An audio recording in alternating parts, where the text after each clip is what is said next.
Okay folks, got our fitting. This one here, finally found it in an old piece of equipment out back, which was a pain to get out, but we got it. We've got it thread taped ready to go in. This is a swivel fitting, and you got to have a swivel on at least one end of the hose, of course. This is a reusable fitting. This is a 2-wire, 1/2 inch, made for 2-wire hydraulic hose, which is usually about 3,500 psi, I believe. But you know, we don't need it on a return, but that's what we're using anyway. So I'm going to get this screwed in and then just put this on it long enough to get us a length on our hose. We'll cut it, put our hose together, and then we can start doing the final on it here. Okay, I got the fitting on there, and I'm not really liking it. We'll try to get you here where you can see, maybe. Not much room in here. Okay. Our actual hose right here is coming in at too much of an angle, and what it's doing is coming down and then back up and then into their fitting. So we're going to switch to a straight fitting, which is right here. And now all these fittings are old and used and just stuff that I've had, so I've got to clean them all up. But we're just going to come in with a straight fitting, and that'll bring us in a lot better with our hose. That way the hose won't have to come up and then back down to get in. And so we will we'll get this one cleaned up and get it on and figure it out. Okay, now that's going to work a lot better, straight in. And so I'm going to go ahead and get it cut and get the reusable fitting put together, and then we'll be ready to tighten everything up and fire this thing up. Okay, for anybody that don't know or have never used these reusable fittings, this outside piece goes on. It's actually reverse thread, left-handed thread, and you just thread it over top of the hose. I put the hose in a vise, just don't clamp it too hard, but all the way until you actually see when it gets up close to the end, because you know this is only that wide. So when it gets close to the end, you'll see it, and then that's when you stop, and then this actually screws in, and you'll have to push it in just a little ways to get it started in the hose. This screws in right-handed, and it actually forces itself all the way in between. And these reusables actually work really good. I won't use them if it's a real critical high pressure situation, but you know, especially for return lines and hydraulic motor lines where you're not building a lot of pressure, really work great for that. But I'll get this together and get it on. Okay, here's the hose all done, and now this hose is just an old universal hose that I had that was too long, so I shortened it, and this was just the leftover piece on the end, so you know it was already crimped here. That's 1/2 inch pipe thread, and then like I said, we just put it onto our swivel, and she's ready to go. And these fittings are really expensive, so what I used to do, used to be able to go to the local junkyard, and now they don't let you in anymore, but I think they caught somebody on top of a pile one time messing around. But they would actually give you hoses, and because you know hoses was something that was harder for them to get rid of, I guess, with the rubber. But you could get hoses with these reusable fittings and just, you know, bring them home, take the fitting off, toss the hose. And these fittings, I mean, some of them $20, $30 to $40 a piece, depending on what they are and what size they are.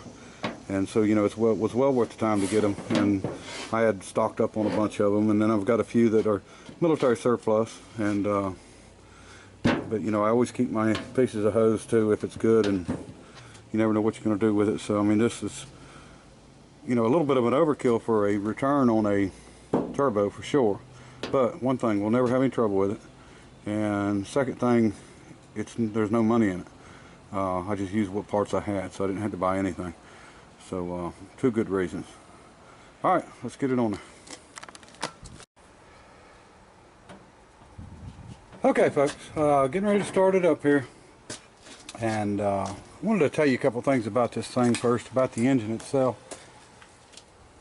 They put this thing, I told you, in a D20 Chevrolet pickup. They also put it in a Checker taxi cab. But this thing, depending on the RPM rating, is what the horsepower rating is. It's actually 67 horsepower at 2,000 RPMs. Now, from what I can understand on this Jacobson mower that this was in, maximum RPM was like 2100, and so you know it was probably making around 67 horsepower. But at 2250, it's rated at 72 horsepower, and then in the trucks and the taxis, it was actually rated at 2800 RPM, 84 horsepower. So the way this is set up now, and as you can see, it's got a band and a lock on the accelerator, and so we're going to be on the low side of the RPMs. We're going to start it up, we're going to check the oil pressure and see if we're making any boost. Now, to let everybody know, a turbo don't usually make very much boost at all when you're revving it, and it only makes boost under load. And you know, your exhaust gas gets hot, start expanding, you know, you start increasing boost, you know, majorly. So to have any boost, especially with this small of an engine and stuff, at just revving it up is doing really good. And so you know, we're not going to have a lot, but we'll check it when we, you know, drive it and put it under load, and then we'll really know something. But you know, so if we get, you know, 2 or 3 psi out of it, we'll be doing real good at idle, or at no load. I shouldn't say idle, but high RPM no load. And you know, we haven't turned the RPMs up or anything yet, so we've still got to do that, and we'll get the tack on it and go from there. We'll go ahead and fire it up, see what kind of oil pressure it's got, and see if it makes any boost at all. All right.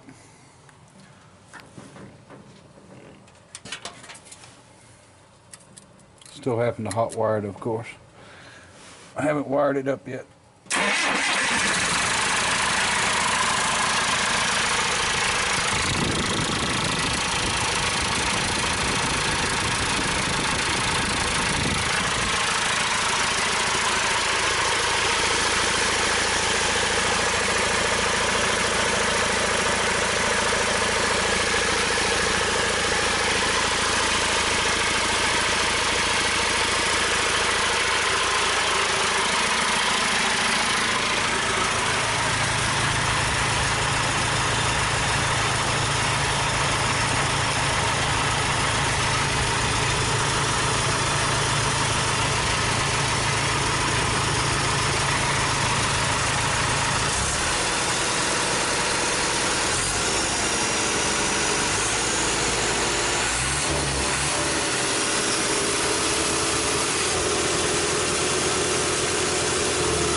Okay, it looks like we're getting 2 or 3 pounds at idle, or keep saying idle, revved up under no load. So you know, we might be surprised what we end up getting, but we're gonna keep at it. I need to still need to turn the fuel up, and like I said, set the RPMs. We'll get a tack on it, and we're gonna order one of the tacks that has the sensor that actually goes on the injector line, and they actually seem to do real good, and it'll have an hour meter on it too.